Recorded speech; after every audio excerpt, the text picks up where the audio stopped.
प्रभाग क्रमांक 1 मधून नाशिक महानगरपालिकेच्या निवडणुकीसाठी भाजपकडून उमेदवारीसाठी इच्छुक असलेले अमित घुगे यांना तिकीट नाकारल्याने ते नाराज झाल्याने त्यांनी सरचिटणीस पदासह पक्षाच्या सदस्यत्वाचा राजीनामा दिला आहे। त्यांनी आज पत्रकार परिषद घेत आपली भूमिका मांडली। पाहुयात ते काय म्हणाले। माझा जो अनुभव होता की मध्यरात्री मला उमेदवारी घेण्यासाठी बोलवलं, मी त्या ठिकाणी गेल्यानंतर मला सांगण्यात आलं की सॉरी, थोडंसं काही कारणास्तव तुम्हाला उमेदवारी देता येणार नाही आणि मी पक्ष कार्यालयातनं माघारी आलो। पण हरकत नाही, ती पहिली वेळ होती, निष्ठा मलाही होती पक्षाची, प्रेम आहे, आजही आहे प्रेम। मागच्या अनुभवातनं मी उमेदवारी देण्याच्या म्हणजे 36 तास मी बिना पाण्याचं, मी आणि माझे सहकारी 36 तास झोप सुद्धा घेतलेली नव्हती, पाण्याचा घोट सुद्धा घेतलेला नव्हता। 3 स्टार 5 स्टार हॉटेलमध्ये आम्ही त्या ठिकाणी वाट बघत असतानाही तिथं प्यायला पाणी सुद्धा नव्हतं। अशा परिस्थितीमध्ये जेवण तर सोडा, पण घोटभर पाणी न घेता 36 तास न झोपता मी नेत्यांच्या संपर्कात होतो, त्यांना फोन करत होतो। माझे 15 फोन त्या ठिकाणी उचलण्यात आले नाही। ही अपमानास्पद वागणूक मला त्या ठिकाणी मिळाली। एबी फॉर्म देण्यासाठी 3 वाजेची मुदत असते, प्रयत्न सोडायचे नाही म्हणून मी 3 वाजेपर्यंत प्रयत्न करत होतो, परंतु मला त्या ठिकाणी अतिशय अपमानाची वागणूक मिळाल्यामुळं उमेदवारी न मिळण्याच्या दुःखापेक्षा जी वागणूक मिळाली त्याचं दुःख मला मोठं आहे आणि म्हणून ही भूमिका। वागणूक मिळाली म्हणजे जर एखाद्या व्यक्तीला आपण फोन करतोय, 15 फोन करतोय, अन्य वेळेस आमचा साधा मिस कॉल पडला तर तुमचा रिटर्न कॉल येतो।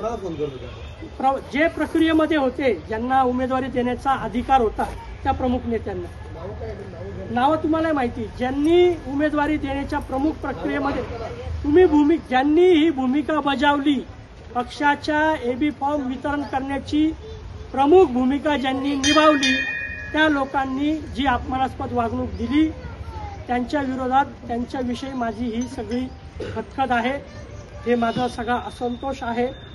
हा मी पुन्हा सांगतो, रागात घेतलेला निर्णय नाही, आताताईपणा नाही, माझा आक्रोश नाही, अतिशय संयमाने विचारपूर्वक मी घेतलेला हा निर्णय आहे। कारण की माझ्यासारख्या सामान्य कार्यकर्त्याला 20 वर्षाची कारकीर्द एखाद्या पक्षाची सोडणं ही साधारण गोष्ट नाहीये, फार मोठा निर्णय हा माझ्यासाठी।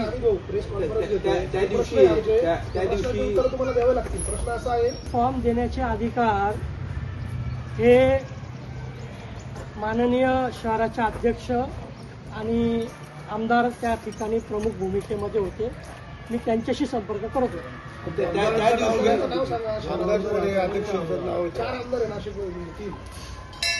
या विधानसभेत ज्यांचा भूमिका महत्वाची होती कोण, या विधानसभेची भूमिका कोणाची, या विधानसभेची तुम्ही काय म्हणताय की बाबा सगळ्या कार्यकर्त्यांनी माझ्याबरोबर उभं राहावं, ज्यांच्यावर अन्याय झाला ते कसे उभं राहतील जर तुम्ही नाव घ्यायला तयार नाही, याचा अर्थ अजूनही तुम्ही दबावात आहात। मी कुणाच्याही दबावात नाही, फक्त मी व्यक्तिगत राजकारणाच्या पलीकडं माझे त्यांच्याशी भावनिक नातं आहे, त्यामुळं मी माझ्या मर्यादा पाळतो। त्या दिवशी ज्या दिवशी उमेदवारी अर्ज वाटपाचा शेवटचा दिवस, तुम्ही जिथे अर्ज वाटप होते तिथे तुम्ही होतात, नंतर मंत्री गिरीश महाजन यांना भेटलात।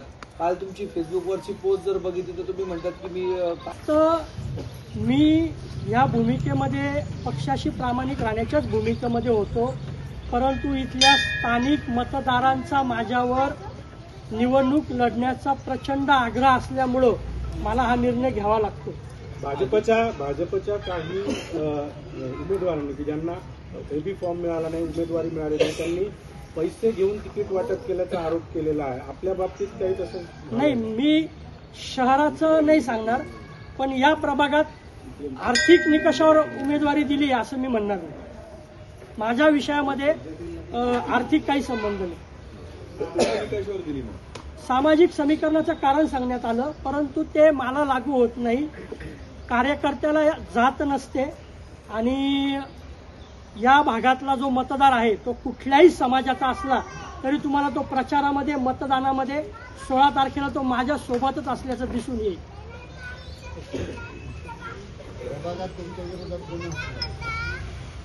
अन्य अनेक उमेदवार आहेत ना राष्ट्रीय पक्षाचे, म्हणून तुम्हाला मत दिलं जातील ना। हा ज्या तुमच्या तुम्हाला डावललं आता हे पत्रकार तुम्ही थांबा.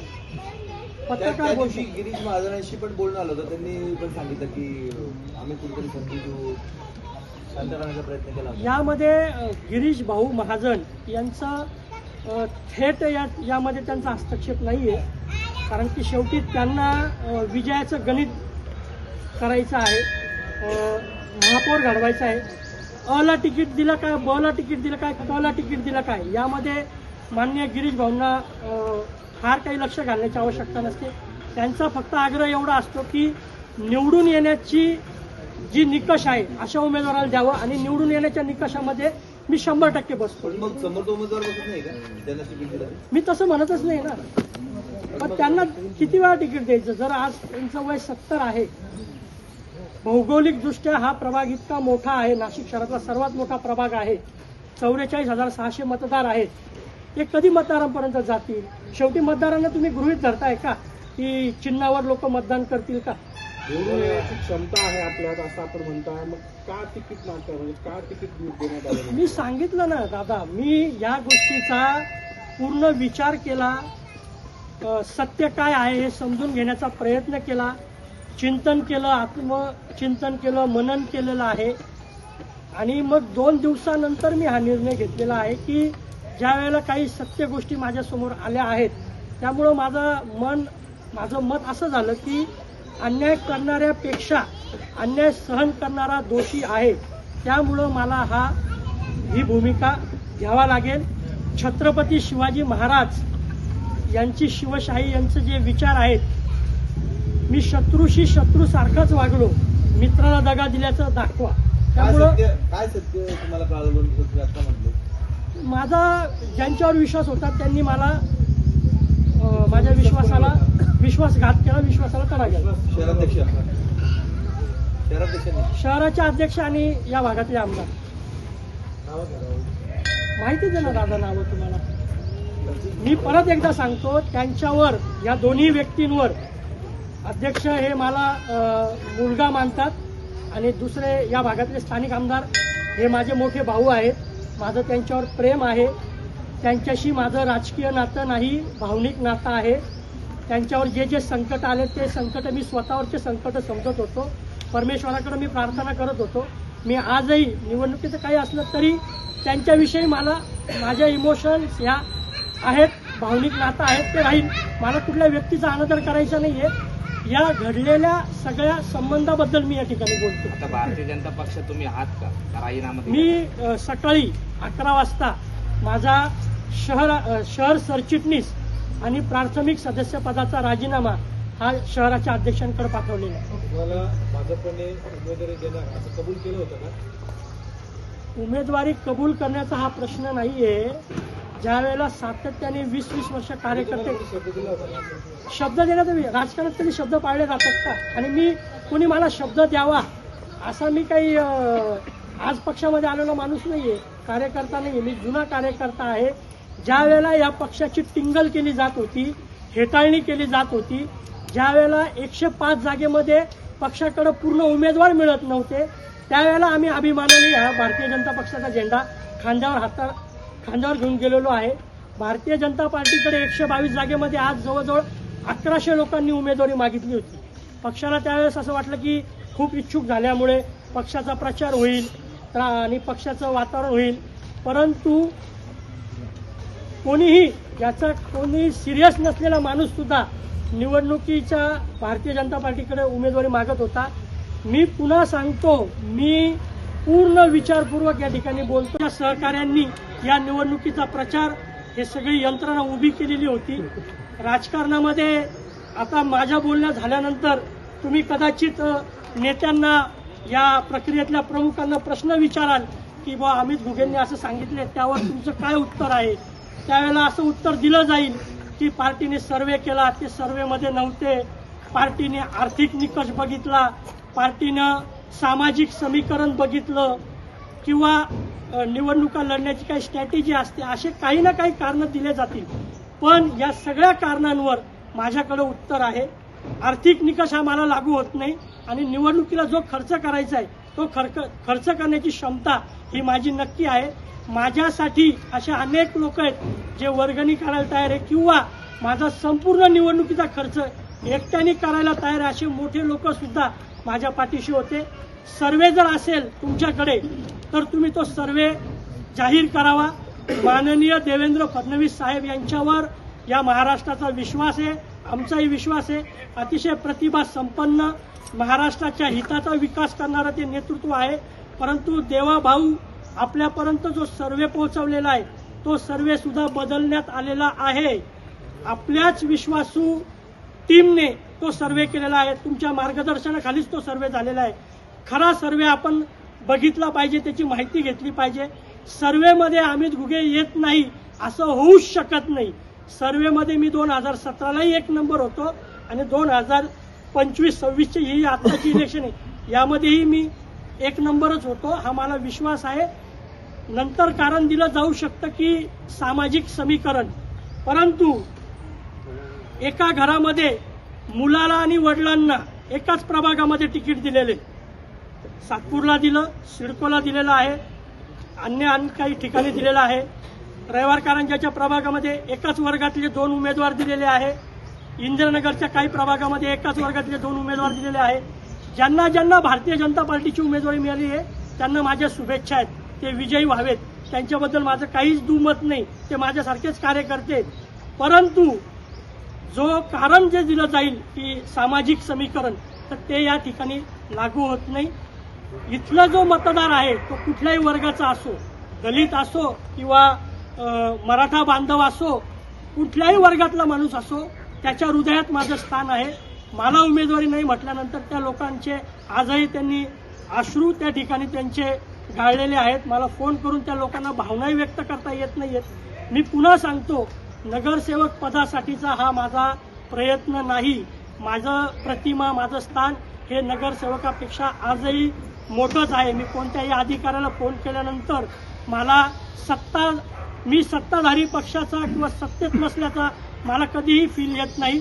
शेवटी कार्यकर्त्याची भूमिका मी आज मांडतोय.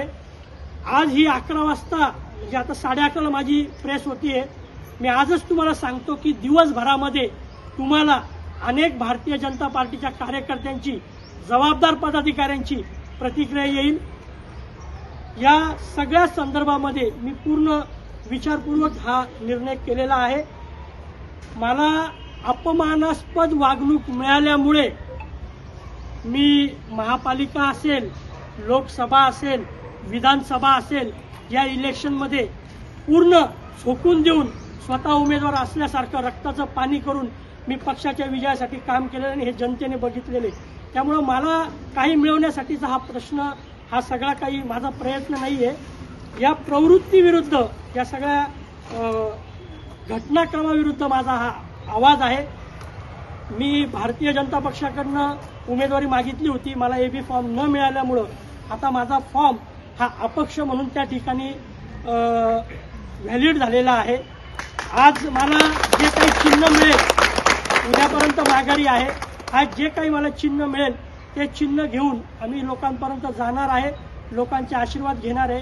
पुन्हा सांगतो की निकाल काय लागेल याची मला पर्वा नाही आहे, पण या सगळ्या चुकीच्या कार्यपद्धतीचा आज भारतीय जनता पार्टी तुमच्याच वृत्तवाहिनीवर, सगळ्या वृत्तवाहिनीवर कोणी अंगावर रॉकेल टाकून घेतंय, कोणी उपोषण करतंय, कोणी स्वतःचं तोंड जोडून घेतंय. ह्या पद्धती करण्याची आवश्यकता नाही. त्या लोकांना माझं विनंती आहे, आव्हान आहे, असं स्वतःचं केविलवाणं प्रदर्शन करू नका. तुम्ही संघर्ष करा, जनतेला तुम्ही कौल मागा. शेवटी पक्ष उमेदवारी देऊ शकतो, विजयी कोणाला करायचं हे जनता आणि मतदार ठरवते. त्यामुळं महाराष्ट्रातल्या तमाम कार्यकर्त्यांना माझी विनंती आहे की आपण आपलं असं केविलवाणं प्रदर्शन करू नका. भावनांवर भावनिक होऊन अशा पद्धतीचं, एक अपंग सिडकोतला कार्यकर्ता आहे, अपंग होता, त्याची पत्नी अपंग आहे, त्यांनी स्वतःचं तोंड जोडून घेतलं. अतिशय वाईट वाटतं या सगळ्या गोष्टी बघताना.